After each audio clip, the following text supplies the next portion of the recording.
Ethan Skolnick for 5 on the floor on the 5 Reasons Sports Network. This is the latest season ticket. Now, the Miami Heat are starting to earn respect around the country for what they've done in the bubble, particularly what they've done in the playoffs in the bubble, winning now 9 out of 10 games, including Game 1 of the Eastern Conference Finals in overtime, 117-114 against the Boston Celtics. But the Heat weren't all that respected during the season, before the COVID break, before they went to Orlando, and even at the beginning in Orlando, and we're seeing that reflected in the awards voting. Now, the awards voting was done based on what happened prior to the bubble. So the bubble games, the seeding games, the playoff games, obviously, but the seeding games did not count in the awards voting. Now, we've already seen Goran Dragic finishing 6th in the Sixth Man of the Year award behind 2 Clippers. How can you have 2 sixth men on the same team? By the way, neither of those guys, whether it was Montrezl Harrell or Lou Williams, were particularly good in the playoff series against Denver, and now the Clippers are going to Cancun.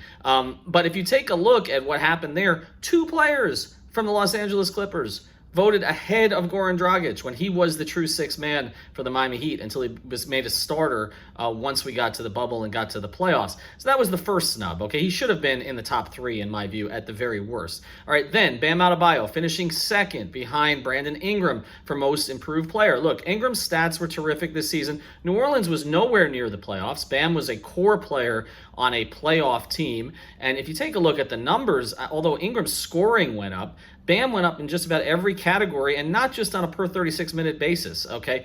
He was terrific this season. And so he should have been, in my view, the most improved player. He also didn't get a lot of love for Defensive Player of the Year, although he was on second-team All-Defense. But Jimmy Butler was not on second-team All-Defense. Ask people around the league whether Jimmy Butler deserved to be on the All-Defensive team, or at least one of them, ahead of Eric Bledsoe, maybe? I would think so. We just saw Eric Bledsoe lay an egg again for Milwaukee in the postseason. And now the latest one, okay? And Coach of the Year, Eric Spoelstra, was 4th. I don't have a big question about that, although Nick Nurse, who won, didn't look so great in his last series. But the one that just came out today, All NBA. Now, I wasn't expecting Jimmy Butler or Bam Adebayo to be on the first team.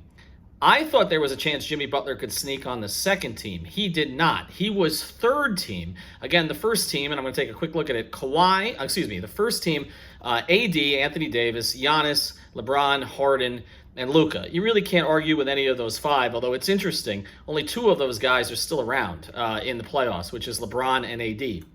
Take a look at second team.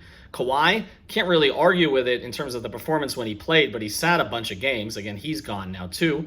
Jokic, can't argue with that. He's been terrific in the bubble, which again came after the criteria for the awards. Dame Lillard definitely deserved it and certainly showed it in the bubble.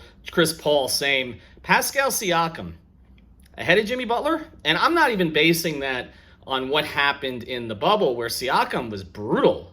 I mean, he was unplayable in that series against Boston. All of his numbers were down. All of his percentages were down. But even in the regular season, Siakam was better than Jimmy Butler. Some of the numbers were better. I would take Jimmy Butler. So then you look at third team. Jimmy did make the third team along with Jason Tatum. I think you saw last night why Jason Tatum is deserving. But then the other 3, okay? Gobert, ahead of Bam.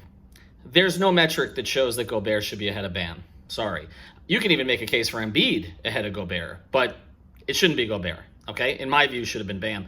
And then the other 2, I guess, guards on the team, Ben Simmons and Russell Westbrook. Now, Russ had a great last month before the COVID break, but I don't know that I would have had him on an All-NBA team. And again, that was sort of verified when you take a look at the way he played in the bubble, and particularly in the playoffs. You can blame that maybe on a COVID hangover because he did have COVID, but I don't know, man. Russ on an All-NBA team at this stage, and then Ben Simmons, okay?